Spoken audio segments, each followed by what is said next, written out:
nuclear power. Today, word from Iran's president, Mahmoud Ahmadinejad, that its atomic program is almost there, in his words, translated. Now here in Studio B is Alireza Jafarzadeh. He is Fox News foreign affairs analyst and author of a brand new book, The Iran Threat, President Ahmadinejad and the Coming Nuclear Crisis. Is it here, Alireza? Well, the crisis is here already. I think ever since Ahmadinejad took office as the new president, he's intent in getting the Iranian regime its first nuclear bomb and also turn Iraq into an Islamic republic. And I think he's on schedule. For both things? For both All right, I want to talk about the two of them and popular resistance inside the country. But first, is this a foregone conclusion? Is there a fait accompli here? Are they stoppable? I think they're stoppable. How? But not the way that the Well, then how? Just by sitting down and talking? Absolutely not. Direct contact? It doesn't work that way. Doesn't work. Because the Ayatollahs have already determined. They run the place anyway, don't they? They run the place anyway. They want to get the bomb at any cost.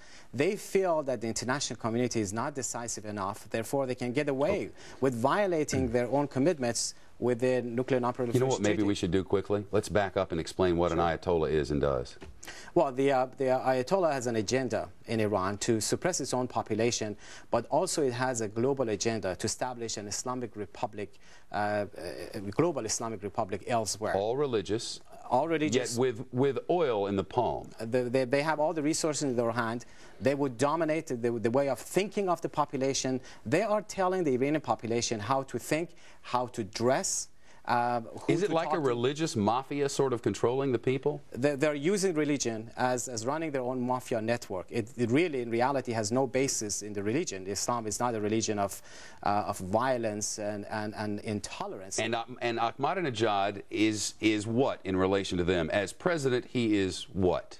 He runs their operation. He runs the operation for the Ayatollahs? For the Ayatollahs. He's their president. He carries out their operations, their messages, and he has been groomed by the Ayatollahs. You know, I went into his own history in my book extensively, how he was groomed by the Ayatollahs, especially by the Iranian Revolutionary Guards for many years before he became president. And he believes in the establishment of global Islamic rule. That was his campaign message during the presidential elections 2 years ago. And yet, when we look back just a few short years, just before this crisis with Iraq, all you heard from inside sources in Iran was this popular movement against an Islamic regime and for power to the people, and we heard so much about how they might be able to rise up with a little help.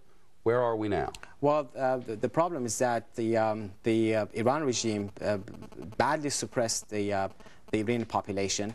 The Iranian population got no support from the international community. And wonder why that is. Well, we were busy with something else, kind of, absolutely, weren't we? Maybe a war in Iraq. In fact, when the nuclear site was revealed by the Iranian opposition in August of 2002, instead of focusing on the threat from Tehran, the whole world was preoccupied with the coming crisis in Iraq. So the Ayatollahs got away with that. Can that uprising of, by, and for the people, can it be supported now to a degree to which it might be helpful within the country and the region? I think it has to, Shepard. Because, first of all, there were some 4,000 anti-government demonstrations in the past 1 year. Major upheavals. Never hear about them. In the southern province, oil-rich province of Khuzestan, in northwest of Iran, Azerbaijan, in the capital, Tehran. The younger generation of Iran are vehemently opposed to the Iranian regime.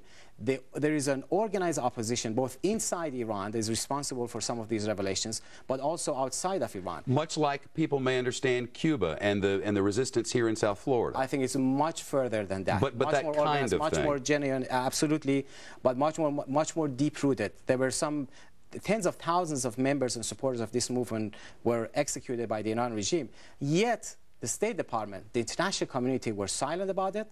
Not only that, because they thought that if they don't rock the boat with the Ayatollahs, it'll just fix itself. It will fix itself, or they can find a way of negotiating with the Ayatollahs that they would eventually be able to change the behavior of the Iran regime. They tried it for 8 years under Khatami, the previous president, and they still haven't given up with this new president, Ahmadinejad.